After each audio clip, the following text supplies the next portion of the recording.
Good morning, everyone. Welcome again. Today, our topic is memory as a constructive process. In chapter 7, human memory. So, let's start this topic. So, role of constructive process is here during encoding. To be remembered information, especially if it is a complex life event or something you have read, is modified. In certain details may be accentuated, the material may be simplified. It is not a literal copy of the input, changed in many other ways during encoding and storage. Next point is one important constructive process is encoding only the meaning of the complex information. Use of inference in the constructive process tend to remember what was inferred at the time of encoding and storage. That is inferred.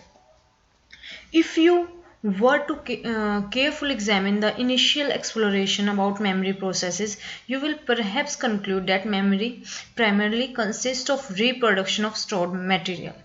This view was held by Avigios and his followers, who emphasize the quantity of information that can be stored in the memory and judge its accuracy by matching the contents of storage and reproduction. If the reproduction version of the stored material showed any deviation, it was seen as an error, a case of memory failure. This storage metaphor of memory implied that the memory was a passive occurrence of learned material and has been transported to its long-term storehouse. This position was challenged by Bartlett in the early 30s, who contended that memory is an active process and all that we have stored undergoes continuous change and modification. So here is about Bartlett.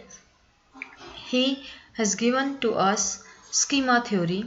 Aim of this theory to determine whether a person's memory is impacted by the knowledge schemas and the extent to which memory is reconstructive. Method had British citizens read the story and then rewrite based on their memory over several months. Finding results are here. Participants remember the main idea but remember it as shorter. Unfamiliar elements were changed to make sense of the story in terms of their own culture. Conclusion of this theory is memory is an active process that is influenced by experiences and understanding of how the world works. Schema theory is born.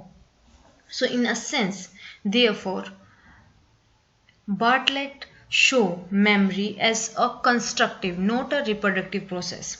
Using meaningful materials such as textbook, folk tales, fables, etc., Bartlett attempted to understand the manner in which content of any specific memory gets affected by a person's knowledge. Goals, motivation, preferences, and various other psychological processes. Then he conducted simple experiments in which reading of such stimulus materials was followed by 15 minutes break. Then the participants of his experiment recalled what they had read.